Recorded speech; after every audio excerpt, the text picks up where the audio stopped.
मित्रांनो, big boss मराठीच्या घरातून आज चांगला माणूस गेला. सचिन भाऊ कुमावत यांची बिग बॉसच्या घरातून आज एक्झिट झाली. आता सचिन भाऊंचं इलेक्शन फेअर होतं की अनफेअर होतं याबद्दल थोडंसं बोलूया. मित्रांनो, या आठवड्यात एकूण 9 कंटेस्टंट हे घराबाहेर जाण्यासाठी नॉमिनेट झाले होते. यामध्ये वोटिंगचं सांगायचं झालं तर टॉप 5 सदस्यांमध्ये सचिन भाऊंचं नाव येतं. त्यांना बऱ्यापैकी चांगली वोटिंग होताना दिसत होती.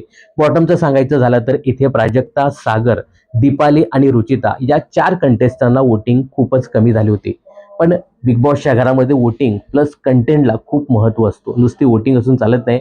बिग बॉसच्या घरामध्ये कंटेंट देखील तेवढं असणं गरजेचं आहे. सचिन भाऊच्या कंटेंटबद्दल सांगायचं झालं तर तेवढा ते कंटेंट देत नव्हते. हल्ली हल्ली ते मुद्दे ठेवायला लागले होते, बोलायला लागले होते, परंतु तेवढं बोलून तेवढा कंटेंटनी चालत नाही. बिग बॉसच्या घरामध्ये भांडण, तंटे, राडे असंच काहीसं करावं लागतं. अशी शांत स्वभावाची माणसं बिग बॉसच्या घरामध्ये चालत नाही. आता कंटेंटचं सांगायचं झालं तर सचिन भाऊंचा तेवढा कंटेंट नव्हता. पण सचिन भाऊपेक्षाही कमी कंटेंट देणारे बिग बॉसच्या घरामध्ये लोक आहेत आणि ती नॉमिनेशनमध्ये देखील होते. रोशन दादाचा कुठे बिग बॉसच्या घरामध्ये गेम आहे? म्हणजे सचिन दादा आणि रोशन दादा हे दोघे एकत्र असतात. यांच्यामध्ये सचिन भाऊ नेहमीच वरचढ असायचे. कुठेतरी बोलायचे, आपले मुद्दे मांडायचे, भांडायचे इथे गरज असेल तिथे, म्हणजे ते व्यक्त व्हायचे. तेवढे रोशन दादा अजिबात व्यक्त होत नव्हते. आणि याच लिस्टमध्ये आहे ते म्हणजे सागर कारंडे. सागर कारंडे याचा तरी बिग बॉसच्या घरामध्ये गेम कुठे आहे? एखादा मुद्दा मांडला तर तो फार भरकटलेला असतो, त्याला अजिबात अर्थ नाही. तर मी सांगेन की सचिन भाऊंपेक्षा या दोघांचा गेम बिग बॉसच्या घरामध्ये नक्कीच वीक होता. आता या दोघांचाही लवकरच नंबर लागणार आहे.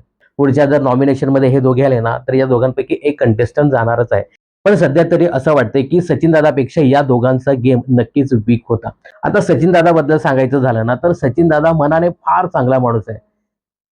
जर एखादा त्याच्याबद्दल बोलत असेल तर तो अगदी शांत त्याला उत्तर द्यायचा.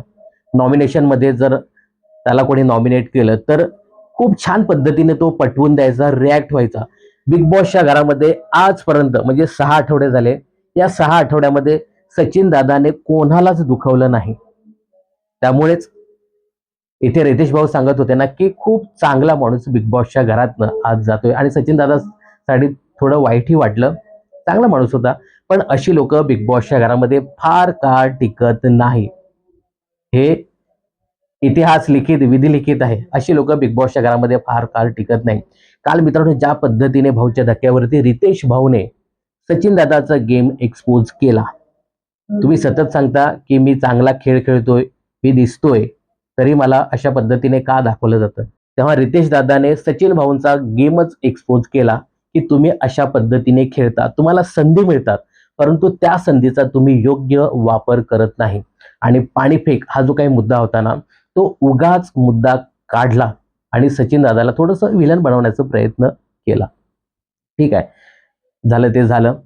पण परत एकदा सांगतो की अशी शांत स्वभावाची जी लोक असतात ते बिग बॉसच्या घरामध्ये जास्त काळ टिकत नाही. तसा सचिन दादा होता आणि एक चांगला माणूस बिग बॉसच्या घरातनं आज गेला. सचिन दादाचं हे जे काही इलेक्शन आहे ते फेअर होतं की अनफेअर होतं याबद्दल तुम्हाला काय सांगायचं आहे? मला तरी असं वाटतं की सचिनपेक्षा बाकी 1-2 सदस्य हे वीक होते आत्ताच्या नॉमिनेशनमध्ये आणि एकंदरीत गेममध्ये. पण हेही सांगतो मित्रांनो, गेल्या आठवड्यात सचिन दादाला अगदी बॉटमला ठेवलं होतं आणि ह्या आठवड्यात जर सचिन दादा नॉमिनेट झाला तर तोच घराबाहेर जाईल असं मला तेव्हा वाटलं होतं आणि तसंच काहीसं या इलेक्शनमध्ये पाहायला मिळतंय. आता बघा तुम्ही, रुचिता, रोशन हे दोघे सुद्धा बॉटमला आहेत. आता पुढच्या आठवड्यात या दोघांपैकी जर नॉमिनेट झाले तर या दोघांपैकी कुठला सदस्य जातो का हे पाहणं खूपच इंटरेस्टिंग ठरणार आहे.